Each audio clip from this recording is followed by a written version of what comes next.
Oke, selamat pagi semuanya. Semoga teman-teman usahanya tetap lancar ya. Dan kita kembali lagi hari ini aku mau buat video yang mana sudah tertunda berbulan-bulan karena tadi seperti biasa sibuk kerja, sibuk berbagai kegiatan.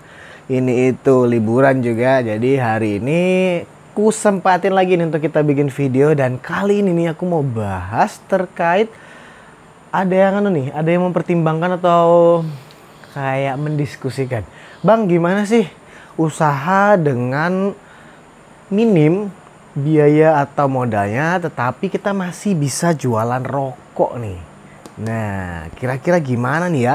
Nah, jadi teman-teman, memang pada dasarnya rokok ini terlihat mahal, tapi bisa kok ada beberapa hal yang bisa kita akalin, kita caranya supaya varian rokok tetap banyak dan jualan tetap lancar. Langsung aja kita bahas.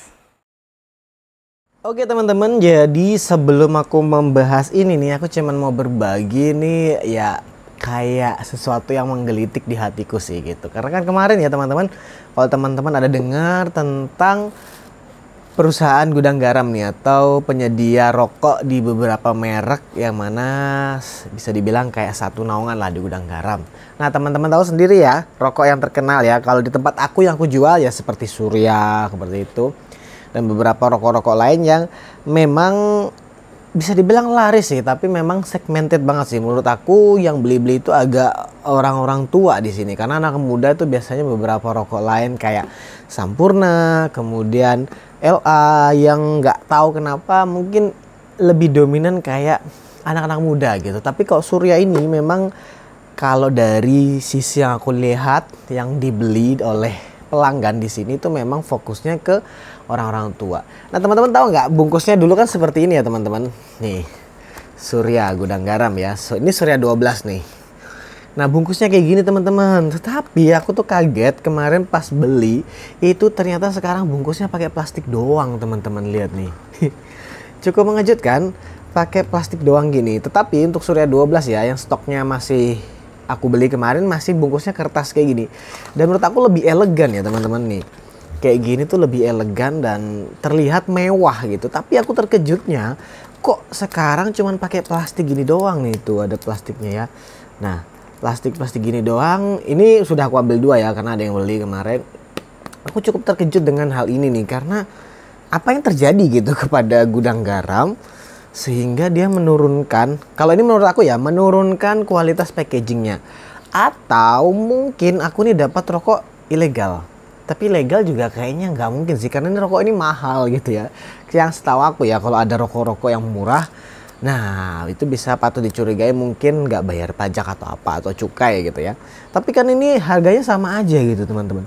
Apakah ini efisiensi dari gudang garam? Aku juga nggak tahu. Nah ini teman-teman yang tahu boleh tulis di kolom komentar kenapa ya kualitas packagingnya ini terlihat di downgrade menurut aku ya. Atau memang aku cuman lagi apes saja dapat yang kayak gini, tapi kayaknya aneh aja gitu ya. Karena menurut aku dari aku beli dulu selalu packagingnya tuh yang bagus kayak gini sih, yang terlihat mewah dan berbeda dari yang lain gitu. Karena di luar packaging ini itu juga memang akan ada plastiknya juga gitu, jadi bingung aja gitu teman-teman. Oke ya, kita lupakan gudang garam itu terjadi sesuatu atau bagaimana, tapi yang pasti kalau tahu tulis aja di komen. Tapi yang dari informasi yang aku baca memang sedang bukan tidak baik-baik saja ya, tapi ada mengalami penurunan omset pendapatan dari yang nilainya sekian menuju turun drastis ke sekian. Ya kita nggak tahu sih, pasti perusahaan tuh punya cara supaya tetap bisa survival kalau memang dasarnya itu sehingga packaging tadi berubah gitu teman-teman. Nah kita lanjut aja teman-teman, untuk gimana sih supaya kita bisa punya varian rokok yang banyak tetapi teman-teman tetap bisa saving cuan untuk mungkin produk-produk lain ya. Teman-teman lihatlah, ini harganya 36.000 ya aku jual di sini ya. Mungkin di tempat lain bisa 37 atau mungkin bahkan 38 atau di bawahnya. Kemudian Sampurna ini 35, Sampurna mentol, kemudian Marlboro Black ini hampir 40.000. Bahkan SC double click di sini aku jual 43.000, itu laku teman-teman. Ya aku juga cukup heran gitu ya, kenapa orang masih mau beli dengan harga segitu. Tapi itulah uniknya rokok. orang tuh bener-bener kalau sudah suka ya dibeli.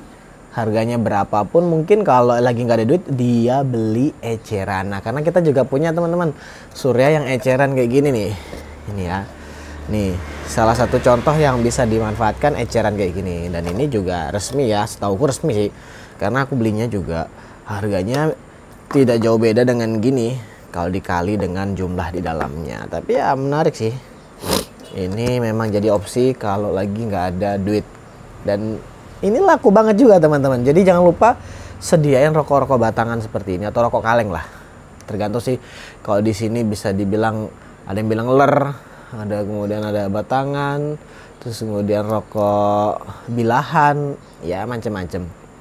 Tapi yang pasti ini harus ada di tempat kalian karena sangat menguntungkan juga sih. Karena kita kalau jual batangan kayak gini teman-teman itu untungnya lebih berkali-kali lipat daripada kita jual bungkus kayak gini. Tapi memang orang dominan tetap beli yang bungkus gini sih karena lebih murah ya.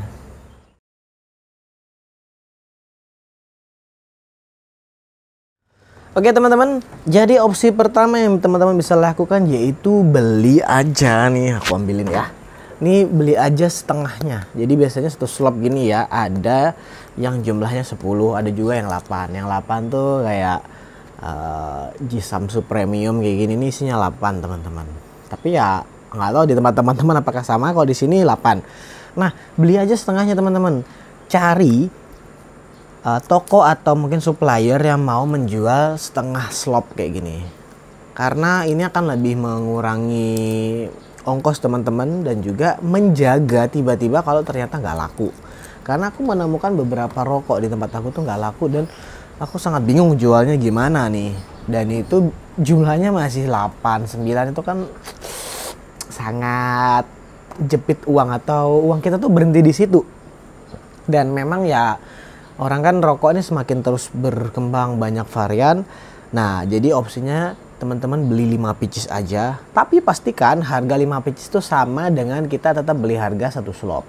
Nah jadi gini teman-teman, ada beberapa toko itu kalau beli satu slop itu ada harga untuk dijual lagi, tapi kalau 5 pieces itu harga normal. Nah jadi teman-teman coba tanya, pertimbangkan juga apakah memang di situ memberikan layanan seperti itu nih.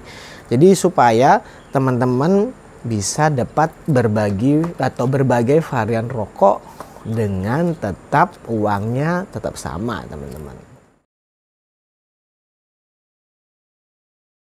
Oke, untuk opsi kedua teman-teman boleh kalau semuanya udah nggak ada pilihan bisa beli yang 5 pieces aja gitu. Teman-teman coba perhatikan mana yang paling laku aja. Itu opsi yang paling baik untuk dijual teman-teman.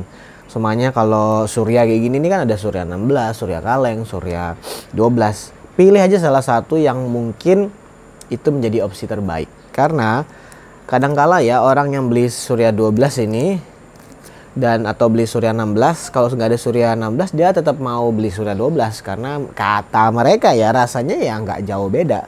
Walaupun memang ada Surya 12 yang merah, ada Surya 12 yang hitam juga, yang coklat ya kalau orang bilang sini bilang. Nah, jadi opsi keduanya kayak gitu teman-teman, pilih mana yang laku. Ini contoh-contohnya ya kayak Sampurna hijau ini sebenarnya di tempat aku kurang laku, tapi aku beli 5 aja dan aku fullin yang Surya yang Sampurna 16 yang merah teman-teman. Nah itu lebih mantap lah penjualannya gitu. Jadi opsi keduanya pilih seperti itu teman-teman. Dan selanjutnya teman-teman, kalau memang lagi kepepet lagi teman-teman, nah ini memang tergantung ke teman-teman ya, karena bisa dibilang rokok ini menjadi pengikat untuk orang bisa datang ke toko. Nah yang aku lakukan juga dulu, aku cuman membeli rokok-rokok murah teman-teman. Rokok-rokok murah tuh ya kayak rokok-rokok kretek, rokok-rokok yang harganya di bawah under 20.000. Ya teman-teman tahu ya kalau ini semua nih udah di under di up 30 nih. Jadi seslop udah 300.000 lebih. Kan agak ngos-ngosan, tapi teman-teman bisa pilih rokok-rokok yang mungkin contohnya aku ambil dulu ya teman-teman. Nah, kayak rokok nih Cakra Kretek teman-teman. Nah, di sini aku jual 13.000 dan ini juga lumayan laku teman-teman. Tapi memang segmented banget ya, rokok-rokok yang memang gak ada filternya kayak gini nih biasanya orang-orang tua. Tapi yang pasti itu tetap menjadi opsi yang bisa dipilih untuk teman-teman jual. Pilih aja rokok-rokok yang, tanya aja lah ke petugas atau orang yang jualan, Mas, Mbak, rokok yang paling murah yang sekiranya aku bisa jual di toko, tolong dong gitu. Nah, salah satu contohnya kayak gini nih, Caka Kretek, yang mana ini cuma 13.000, jadi 10 pieces itu 130.000 lah anggapan harga kasarnya seperti itu. Dan itu bisa menolong teman-teman untuk tetap ada jual rokok, tapi juga uangnya nggak berat dan uangnya bisa dipakai untuk produk-produk lain. Karena tahu teman-teman ya, satu etalaseku ini yang terlihat hanya mungil ini itu udah hampir 15 juta. Jadi ngos-ngosannya terasa teman-teman. Dan jangan lupa, untungnya rokok ini kecil tapi yakin tiap hari pasti ada yang beli. Dan itu sudah aku buktikan. Dan setiap 3 hari sekali aku biasanya akan refill untuk beli baru lagi, untuk beli yang habis. Oke, opsi keempat teman-teman. Nah, opsi terakhir yang aku bisa berikan, kalian coba tanya aja ke warga sekitar atau teman, lihatlah lagi ngumpul gitu ya. Teman-teman bisa datang ke acara, mungkin apakah nikahan kah, atau mungkin lagi pengajian kah, atau mungkin ibadah. Coba perhatikan apa yang mereka hisap gitu ya, pasti rokok jenis apa. Nah, kalau dari tetangga kiri kanan teman-teman ternyata rokok yang dominan ini, jual satu itu aja dulu teman-teman. Karena gini ya teman-teman, kita nih usaha juga jangan sampai memaksakan diri. Nanti apalagi rokok ini kalau lambat itu akan ngos-ngosan. Dan jangan lupa juga jangan terlalu besar ngambil untung, 1.000 sampai 1.500. Aku selalu under 2.000 ya teman-teman. Di bawah 2.000 aku ngambil keuntungan, dan itu menurut aku sudah cukup untuk memikat. Tapi kalau teman-teman mau di atasnya ya monggo. Tapi yang dari beberapa sharing kepada teman-teman lain penjual itu akan memperlambat pembelian dari customer sendiri. Nah, setelah teman-teman lihat orang-orang ngerokok apa, jual itu aja dulu teman-teman. Dan nanti sebulan itu, setiap bulan ya maksudnya, coba tambah satu jenis lagi. Jadi setahun teman-teman udah bisa punya 12 jenis rokok. Yang mana itu menurut aku juga nggak terlalu memberatkan ya, karena kita keuntungan sebulan harusnya sudah cukup lah untuk bisa membeli satu jenis rokok baru. Ya kita memang semuanya harus diakal-akalin teman-teman ya. Mana yang harus didahulukan, mana yang harus ditinggalkan dulu, dan mana yang sekiranya bisa kita pilih, itu yang kita coba. Jadi rangkaian-rangkaian hal seperti itulah yang sudah aku lakukan di toko ini. Oke teman-teman, itu dia video aku kali ini, dan semoga Surya atau perusahaan gudang garam baik-baik saja ya. Karena jujur ini rokok yang salah satu pelaris lah di toko aku, dan kalau ada apa-apa juga sayang banget gitu ya. Karena ini jujur dari zaman nenekku dulu ya, itu sudah, atau di zaman aku lahir lah, ketika nenekku masih ada, ini sudah menjadi salah satu opsi yang sering kutemukan lah untuk bapak-bapak hisap ya teman-teman. Tapi ya pasti kalau emang teman-teman gak ngerokok, jangan ngerokok ya teman-teman. Untuk kesehatan juga, sama yang nih gambar-gambar ini kan ya kita tahu sendiri lah apa tujuannya. Nah, jangan patah semangat teman-teman. Tetap semangat terus untuk usahanya. Jangan lupa untuk coba nonton video-video entah itu dari siapapun. Coba belajar hal baru. Jangan malu untuk sharing ke orang-orang yang sudah lebih dahulu untuk menjalankan usaha, entah itu kelontong, entah itu bisnis lain. Karena secara umum itu polanya akan mirip-mirip teman-teman. Entah itu mungkin dia cuma jualan buah, entah itu jualan baju, tapi ada beberapa hal polanya yang mirip ya. Aku pernah juga sharing terkait usaha kelapa muda, dan itu polanya mirip-mirip aja kok. Intinya supply and demand tetap harus berjalan. Nah, semoga usaha teman-teman tetap berjalan lancar, dan pastinya jangan lupa untuk semangat. Sampai jumpa di video selanjutnya.